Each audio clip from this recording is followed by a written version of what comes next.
Shalom, selamat pagi, salam sehat bagi kita semua. Video ini menjelaskan tentang pembahasan soal-soal dari buku cetak Bu Pena 5B, tema 5, subtema 3. Namun sebelumnya, bagi yang belum subscribe, silakan tekan tombol subscribe dan lonceng notifikasinya agar tidak ketinggalan video-video selanjutnya. Bu Pena halaman 128, muatan bahasa Indonesia. Tentukan makna dari kosakata berikut. A. Ancaman, artinya adalah sesuatu yang diancamkan. B. Ekosistem laut, artinya keanekaragaman suatu komunitas dan lingkungan yang berfungsi sebagai suatu satuan ekologi laut. C. Kekayaan hayati, artinya keanekaragaman makhluk hidup. D. Terumbu karang, artinya ekosistem bawah laut yang dibangun oleh zat yang dihasilkan oleh sekelompok biota laut hingga membentuk struktur semacam batu kapur menjadi habitat hidup berbagai satwa laut. E. Dekade, artinya masa 10 tahun. F. Eksploitasi, artinya pemanfaatan untuk keuntungan sendiri. G. Lingkungan, artinya daerah atau kawasan dan sebagainya yang termasuk di dalamnya. H. Konservasi, artinya pemeliharaan dan perlindungan suatu secara teratur untuk mencegah kerusakan dan kemusnahan dengan jalan pengawetan dan pelestarian. Perhatikan jaring-jaring makanan pada Bu Pena halaman 133 untuk menjawab soal nomor 1 dan 2. Soal yang pertama, tuliskan 3 rantai makanan yang terdapat pada jaring-jaring makanan tersebut beserta komponennya masing-masing. Jawabannya adalah rantai makanan yang pertama, jagung dimakan kupu-kupu, kupu-kupu dimakan katak, katak dimakan ular, ular dimakan burung hantu. Yang kedua, jagung dimakan burung pipit dimakan ular, ular dimakan burung hantu. Yang ketiga, padi dimakan tikus, tikus dimakan burung hantu. Soal nomor 2, jelaskan akibat jika terjadi perubahan pada jaring-jaring makanan tersebut meliputi hal-hal berikut. A. Jumlah populasi burung kecil menurun tajam, akibatnya belalang meningkat. B. Jumlah populasi tikus meningkat tajam, akibatnya padi menurun. Soal nomor 3. A. Buatlah rantai makanan dari makhluk hidup berikut, tentukan ekosistem yang sesuai untuk rantai makanan tersebut. Jawabannya adalah termasuk ekosistem perairan. Rantai makanan yang terbentuk dari makhluk hidup berikut adalah fitoplankton dimakan zooplankton, zooplankton dimakan larva, larva dimakan capung, capung dimakan ikan, ikan dimakan burung bangau. Soal 3B, apa yang terjadi jika populasi burung bangau meningkat tajam di ekosistem tersebut? Jawabannya adalah yang terjadi jika populasi burung bangau meningkat tajam, populasi ikan akan menurun. Nomor 4, mengapa minyak yang tumpah di laut lepas dapat merusak ekosistem? Tuliskan akibat yang terjadi pada rantai makanan di ekosistem laut. Jawabannya adalah karena mencemari air laut sehingga populasi ikan akan menurun. Bu Pena halaman 134 dan 135 muatan SPDP. Soal yang pertama, apa yang kamu ketahui tentang properti tari? Jawabannya, properti tari merupakan salah satu pelengkap sebuah tari. Soal nomor 2, apa fungsi properti dalam sebuah tarian? Jawabannya, properti tari berfungsi membantu menegaskan makna dalam tari dan membuat tarian lebih menarik. Bu Pena halaman 142 muatan PPKN. Soal pertama, apa yang kamu ketahui tentang wawasan Nusantara? Wawasan Nusantara adalah cara pandang dan sikap bangsa Indonesia terhadap diri dan bentuk geografisnya. Soal nomor 2. Bagaimana cara menjaga persatuan dan kesatuan dalam kegiatan ekonomi? Jawabannya adalah cara menjaga persatuan dan kesatuan dalam kegiatan ekonomi adalah yang pertama, bersikap terbuka terhadap pelaku ekonomi lain meskipun berbeda suku, bangsa, budaya, atau agama. 2. Menghormati dan menghargai sesama pelaku ekonomi. 3. Menyelesaikan masalah yang dihadapi secara musyawarah. 4. Memanfaatkan sumber daya alam dengan bijaksana. 5. Menjalin kerjasama dengan baik dan bersikap jujur. Soal nomor 3. Apa manfaat persatuan dan kesatuan dalam kegiatan ekonomi di Indonesia? Jawabannya adalah manfaat persatuan dan kesatuan dalam kegiatan ekonomi di Indonesia adalah 1. Kebutuhan ekonomi seluruh rakyat Indonesia dapat terpenuhi. 2. Pemerataan kesejahteraan dan kemakmuran rakyat Indonesia dapat tercapai. 3. Terbukanya lapangan pekerjaan sehingga dapat mengurangi angka pengangguran dan meningkatkan kesejahteraan rakyat.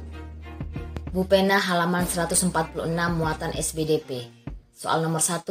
Apa saja karya seni di sekitarmu yang dibuat dengan teknik anyaman? Jawabannya adalah tikar, tas, keranjang. 2. Bahan apa saja yang dapat digunakan untuk membuat anyaman? Jawabannya adalah bambu. 3. Tuliskan alat-alat untuk membuat anyaman berbahan bambu beserta kegunaan. Jawabannya adalah bambu, alat potong, dan cat. Bupena halaman 148 muatan PPKN. Soal nomor pertama. Tuliskan butir dalam Sumpah Pemuda yang menyebutkan tentang bahasa Indonesia sebagai bahasa persatuan. Jawabannya adalah kami putra dan putri Indonesia menjunjung bahasa persatuan bahasa Indonesia. 2. Apa manfaat bahasa Indonesia sebagai bahasa persatuan? Jawabannya adalah sebagai alat komunikasi dengan orang lain dari berbagai daerah. 3. Menurutmu, apa yang terjadi jika kita tidak memiliki bahasa Indonesia sebagai bahasa persatuan? Jawabannya adalah Indonesia sulit bersatu. Latihan soal subtema 3 halaman 150 muatan bahasa Indonesia. Soal yang pertama. Bacalah teks berikut untuk menjawab soal nomor 1 dan 2. Elang merupakan salah satu jenis predator utama di hutan. Hewan ini disebut predator karena menjadikan hewan lain sebagai mangsanya. Elang berada pada tingkat tertinggi dalam rantai makanan di ekosistem. Makna kata yang digarisbawahi pada kalimat di atas adalah, yang digarisbawahi adalah predator. Jawabannya B. Hewan pemangsa hewan lain. Soal nomor 2. Kalimat tanya yang sesuai dengan isi paragraf teks tersebut yaitu D. Mengapa elang disebut sebagai predator? Bacalah teks berikut untuk mengerjakan soal nomor 3-5. Di Indonesia terdapat sebuah ekosistem berupa hutan mangrove. Hutan mangrove memiliki fungsi dan manfaat yang sangat penting bagi ekosistem di sekitarnya. Fungsi hutan mangrove antara lain sebagai penahan abrasi pantai, intrusi atau peresapan air laut, menurunkan kandungan gas karbon dioksida di udara, dan bahan-bahan pencemar di perairan rawa pantai. Pertanyaan nomor 3. Pertanyaan yang sesuai dengan kalimat yang telah digarisbawahi pada teks tersebut adalah, jawabannya apa fungsi hutan mangrove? Nomor 4.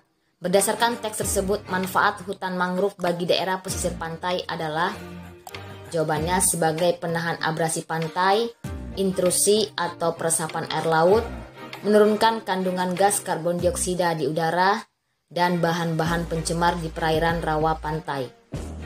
Soal nomor 5, buatlah kesimpulan dari teks tersebut.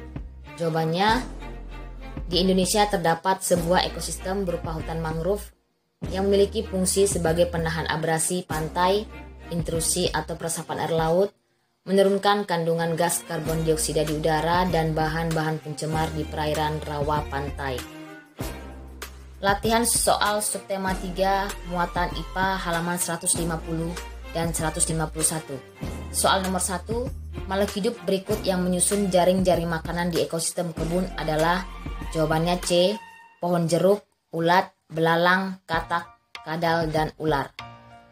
Perhatikan jaring-jaring makanan berikut untuk menjawab soal nomor 2 dan 3. Nomor 2, hal-hal yang terjadi apabila populasi katak menurun adalah, jawabannya B, populasi belalang semakin bertambah karena pemangsa berkurang. Nomor 3, makhluk hidup yang berperan sebagai konsumen tingkat 2 pada jaring-jaring makanan tersebut adalah kadal, tikus, dan katak. Soal nomor 4, gambarkan dalam bentuk bagan jaring-jaring makanan pada ekosistem hutan. Kalian bisa lihat gambar bagan tersebut. Sekarang soal nomor 5, tuliskan 3 contoh peristiwa yang dapat mempengaruhi keseimbangan ekosistem di alam.